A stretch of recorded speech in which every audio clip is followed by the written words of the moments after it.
I've been asked to really give a little bit of an intro to the afternoon, and I think it's really appropriate after this morning's presentations and discussions to really try and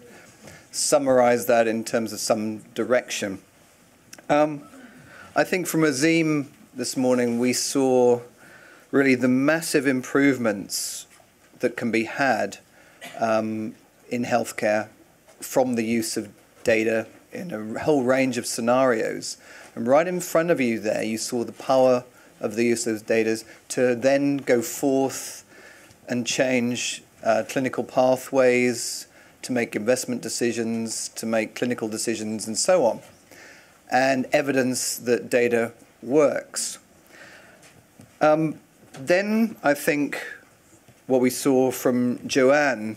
was a situation where through NHS Direct and through the patient aids, you could see the power of information in terms of giving people personal choice about what they should do about their own healthcare, and actually how many people were really willing to do that and probably make the right decisions. So the power is not in the data on its own, but actually clearly on its use, and to have good use you have to have access to it. What I think then going on to the master classes and so on, and the discussions that came out of those, I think there's a clear message here that what we've got to do in this arena, if we're going to grow and expand and go to the next level of integrating this data into healthcare systems more, is before you start doing your different programs and before you start investing, you need to start by benchmarking the situation, because a lot of the things I saw this morning where people ask questions or demonstrate things, they hadn't got that benchmark to start with by which they could show their management or government or local authorities or PCT or acute trust where they were starting from. They'd come along with some evidence, but actually where did they start from? What was the additional value of the work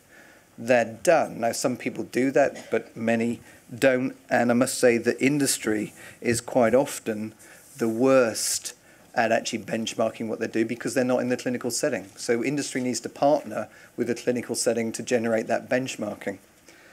And then the next thing, which is the same really, is before you start, think about the evidence you're going to need, not just for that project, but for the next project and the next project. Now, how are you going to justify to your management or investment or government or whatever that what you've done was actually worthwhile and of value, or even to your patient groups or your non-executive boards, why did we do this? And so when you're looking at data, it's not about just that medical record and the design of those forms and the system. It's about, and it's not just about the use of the data, it's about the evidence you can generate to actually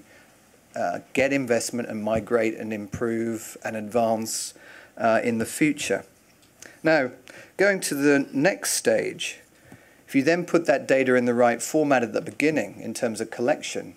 you're then able to design yourself decision-making tools,